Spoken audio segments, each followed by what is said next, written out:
पाकिस्तान की जवाबी कार्रवाई भारत में उधमपुर और पठानकोट बेस को उड़ा दिया गया, तबाह बर्बाद कर दिया गया। उधर भारत ने भी कराची के ऊपर उधर भी हमला करने की कोशिशें शुरू कर दी हैं।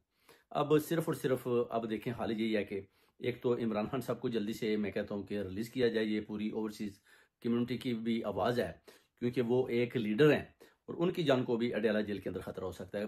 प्लस जब वो निकलेंगे तो पूरी कौम आवाम उनके साथ खड़ी होगी और वो अपनी फौज के साथ खड़े होंगे।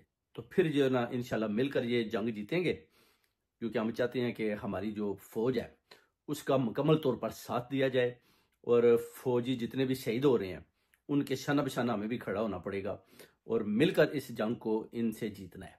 और अभी आपकी पाक फौज ने बड़ी जुर्रतमंदी के साथ, आप देख लें, जो इन्होंने नाम रखा है जो वो अपना बुनियान मासूर, इसका मतलब है कि सीसा पलाई दीवार जो टूट ही नहीं सकती, इसको आप तोड़ ही नहीं सकते। और ये बड़े ज़बरदस्त किस्म के जो है ना वेल ट्रेंड, और इन्होंने जाकर सब कुछ तबाह बर्बाद कर दिया और इंडियन फौजियों को भी बुरे तरीके के साथ उधर हलाक किया, मारा, बेसों को उड़ा दिया। और अभी इनकी जो है ना, आई थिंक 100-200 में इनकी ब्रिगेड की भी हलाकतें हो चुकी हैं और फौजी हमारे बड़ी दलेरी के साथ लड़ रहे हैं और भरपूर तरीके का इनको जवाब भी दे रहे हैं। अभी ये भाग रहे हैं आगे आगे और जो हमारी आर्मी के फौजी जवान हैं वो इनका पीछा कर रहे हैं।